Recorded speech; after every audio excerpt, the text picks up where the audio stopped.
Hello and welcome to Talking Shit with Dr. Todd and Natalia.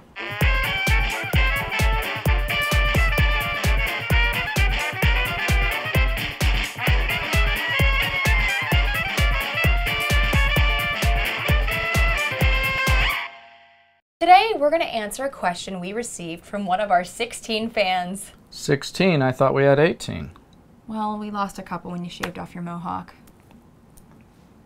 I don't blame them. Dear Dr. Todd and Natalia, I am the proud owner of an openly gay dog. His name is Sparky and his pug lover's name is Biff. They were recently married in Vermont in a beautiful Buddhist ceremony overlooking Lake Champlain. None of their friends judge them. In fact, they embrace their lifestyle. And they are curious why humans can't do the same. And are there any other gay animals in this world? Sincerely, I love my gay dog in Denver. Wow, I mean, that's a beautiful tale, literally and figuratively. Yeah. I'm pretty sure my dog is polyamorous. I bet that's pretty lucrative for a sexual career. It tuckers them out. And to answer your question, dogs are surely not the only animals that engage in homosexual activity out there. Homosexual encounters have been documented in at least 1,500 species, ranging from our own species to penguins in matching tuxedos, to giraffes, to chimpanzees, to bison.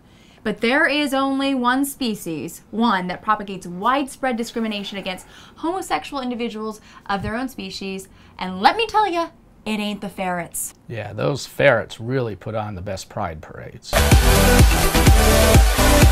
Nope, it's humans. Humans are the only schmucks that tell other perfectly good human beings that they are wrong and going to some mythical place called hell for partaking in something that is completely natural. For instance, bonobos, one of our closest genetic relatives, engage in homosexual acts aplenty, and it has been found that female bonobos that engage in more frequent acts with members of the same sex are higher on the proverbial social totem pole. Same with male lions. Yes, that mighty king of the jungle ain't afraid to engage in a little spooning, splurking, and even forking of the same sex, without judgment. Wow. Dolphins are even known for going through long periods of strictly homosexual copulation. And penguins seem to be leading the fight in the gay animal adoption movement.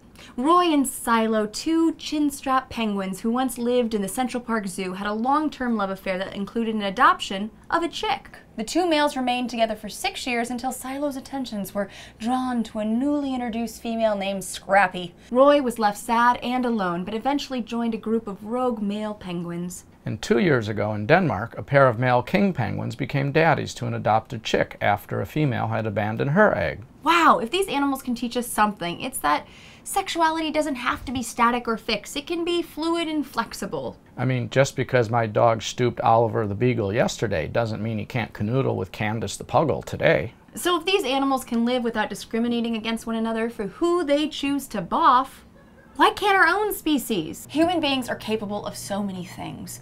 We can create life-saving vaccines, build high-rise buildings, space stations. We can even clone sheep. Heck, we are on the verge of having flying cars.